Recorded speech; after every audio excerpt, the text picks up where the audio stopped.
Welcome back to Fiercely Unfiltered. I'm your host, Kelly Renee.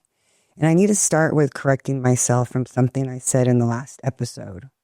I left out one word, but that one word makes a huge difference. I said veterans are 57% more likely to commit suicide than non-veterans. What I meant to say is women veterans are 57% more likely to commit suicide than civilian women. So that was something I wanted to clear up because it's important to get that right. These aren't just numbers. These are lives. So I wanted to take this episode to go into female veterans because it seems like even though 10% of the veteran population is women, I think it's a little more than 10%, but it's not that much. To have the suicide rates for women raised so much greater than the men is just a little scary. And it shows that they haven't always had all the resources that women need. But I wanted to talk about how between civilian women and veteran women, there is a gap in lived experiences that I just think civilians will never understand. And it's something that we were trained to go to war. We were trained to kill if we needed to. We would train with weapons and bayonets, and we would stab tires, and we would chant, blood, blood makes the green grass grow. And it was just a way of our life. We were just training for war. That was our goal, our purpose, our mission. And with that, they do stuff to harden you. You know, you go in gas chambers, take your mask off, do all this stuff so you understand what will happen if you do go to war. And I'm not going to say training is war because I was lucky enough not to go to war. I did serve in Korea for a year, but not during war times. So for the women who did see combat, I have such respect for you because I know the struggles I go through without the weight of combat. And to think of the things you guys had to endure as women in uniform and being in a war zone is more than I really want to even put myself. But I honor you guys. Your lives are important. I understand you guys probably need some extra help kind of transitioning back to civilian life because I know in the military it's structure, it's discipline, rank, accountability, consequences is really what we live by. And to have that in the military where it doesn't matter if you're male or female, it's more about your rank. And if you outrank someone, there's that respect that you get no matter what. It's just expected. And if you don't, there's consequences. And it's just a world of accountability and consequences. And everyone kind of knows their role, knows their place. The mission comes first over everything else. And people do make mistakes. No one's perfect, but there's consequences. And you learn fast when consequences are so much greater than just doing the right thing. So transitioning out and then going into a world where the rules don't really matter. It's not based on discipline and structure. Everyone kind of does their own thing. You can't really have expectations of people. There's not accountability like there was in the military. You kind of feel lost in that kind of world because you don't really understand it. Like you don't understand where's the structure, where's everybody not trying to get away with doing the minimum, but everyone doing what they know they're supposed to be doing and more maybe. So I know for me, I didn't go overseas like I said, but even for me to transition back, I still have a hard time with it. I still have a hard time with no accountability in this world. It's like nothing exists the same way as it did in the military. And I had my own business and I used to always say I'd much rather run this like the military than like high school. But that was hard to do because thinking about it, I just think there's too big of a gap in lived experiences. You know, that brings me, I was with a civilian friend the other day, and with it being Suicide Prevention Month and me doing my episodes, I was saying like, I'm so glad I'm not at the point where I still want to hurt myself and other people. And she was like, I've never had those thoughts. And it kind of took me back for a minute because I thought everyone had those thoughts and just some people dealt with it better than other people. I actually didn't even understand a world where not everyone has those intrusive thoughts. And so I have a counselor now. I've had 2 sessions. I think it's going to be good for me. But I brought that up to her and I was like, you know what? I really thought that everyone had these thoughts. And she was like, I just need to explain something to you. And my therapist is a Navy female veteran. And she said that they're really a lot more common in veterans because, again, we were trained to use lethal force.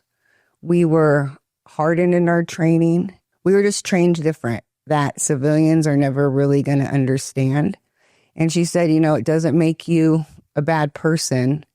It just, you were just molded that way with your training. And I understand that. And it just really shows me that veteran women and civilian women, there is that gap.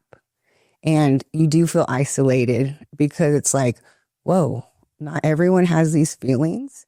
And I'm glad I have a counselor to talk it through with her. But I just want veterans to know you're not alone. You don't feel like people understand you, and there's a reason. It's hard for people to understand something they've never had to deal with. They also say it's hard to transition when a lot of females have dealt with military sexual trauma.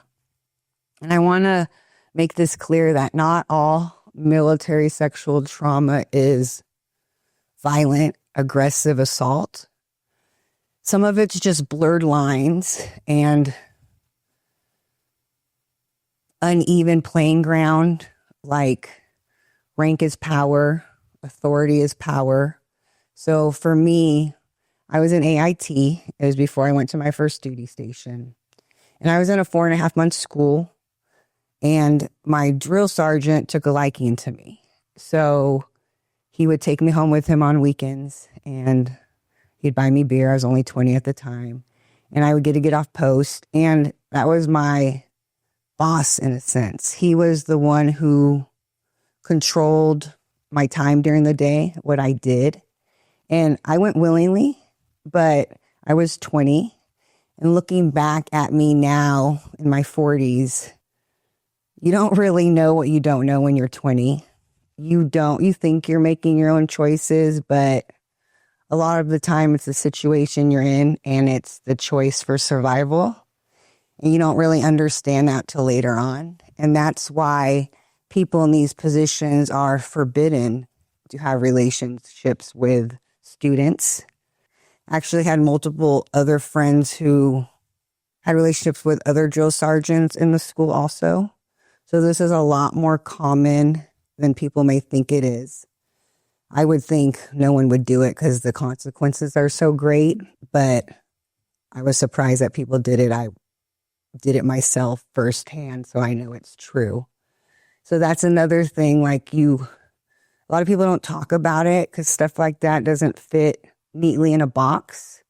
I mean, like, you can say yes and still feel like it's not really your choice. I feel like both of those things can exist together. So there's a lot of things within the military that can make it hard to adjust when you get out. Like, another thing is for motherhood. In motherhood, everyone knows the mom is really the one that takes that whole responsibility, sometimes burden, depends on how you look at it.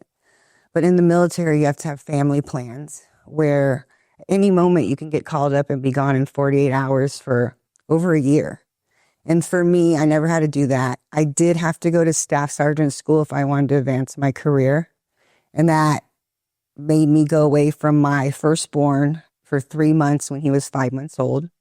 So I missed a lot of my first child's first steps. They're just a lot of the daily moments. And that was hard for me. My parents took care of him, and I have tons of videos from those days.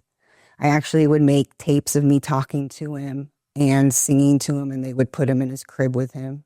And for the longest time, he thought I was a phone or a recorder, which is sad, but that's just what people have to do. And to think of the people who do that to deploy to combat, not just to school, and to be wondering if they're ever going to come back to hold their kids or to see them grow up. And some of them don't. But the ones that do, you can't really let go, I feel like, of that worry or that burden that was on you for so long. Like, how do you let that go? Like, yes, I made it home, but just to live with that fear of you could die, you can never see your kids again. I just can't imagine the mental toll that would take on a female. And there's organizations like the Military Women Collective. I just reached out to them because I want to start getting involved with organizations that the cause feels so important to me. Like this one is ending military veteran female suicide, which I think is something that should be important to everyone. So there's a female named Jessica who I reached out to, and I asked if there's anything I can do. And for right now, I'm doing episodes like this because this is for every woman who's worn a uniform, for every woman who served overseas or stateside. Your guys' life matter. You matter. And if you're having a hard time adjusting back to civilian life, and even if it's been a while and things have happened in your life and you feel like you need support now, there's help. Like I said, you can call 988 and dial 1 if you're in immediate help and you don't feel like you have support and you need it. And there's also mental health hotlines that you could call and get approved for just regular counseling in your community where they pay for it. I know it's hard to make ends meet and to have to pay $175 weekly to get the help you want. That's a big expense. But when the VA takes that off your hands and says, we want you to get help, we're going to pay for that for you, it's huge. And it makes the help that much better because you're not trying to pay for it and you're not able to pay something else because you're paying for your mental health. The VA is there for you. So reach out to the hotline if you need it.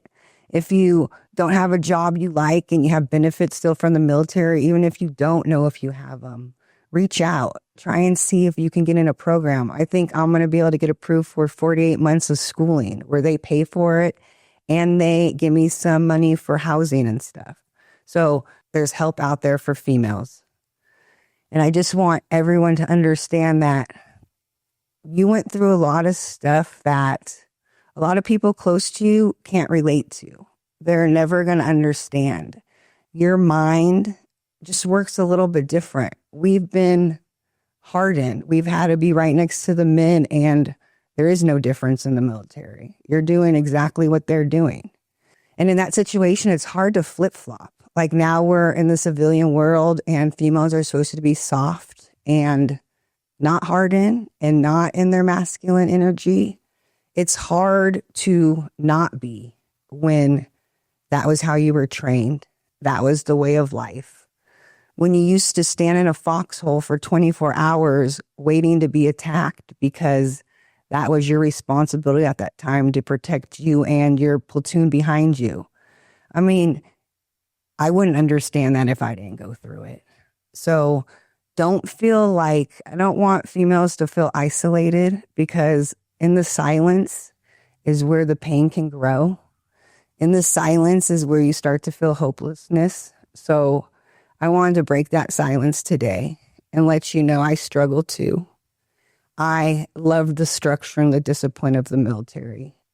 I love the accountability and the rank and the chain of command and knowing that there were avenues for you to go if you needed them and that everyone had the consequences. And that's a great world to live in.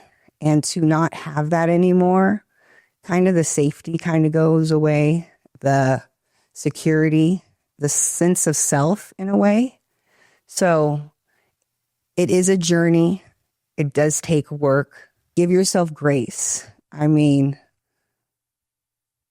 what you did for your country, signing away, saying, I will go fight for my life, and then knowing that every day you had a chance of actually going to have to do that, is just an anxiety that I feel like is hard to unlearn. So I just wanted to say before I end that Your guys' life matters. Everyone's life matters. But sometimes it's harder for veterans, even women veterans, to adapt back to civilian life. And I don't want you guys to feel isolated or alone, or that this battle is something that you have to manage by yourself, because it's not. So reach out if you need the help. And your life's important. Your story matters. You matter. Never give up. And just remember that. Until next time.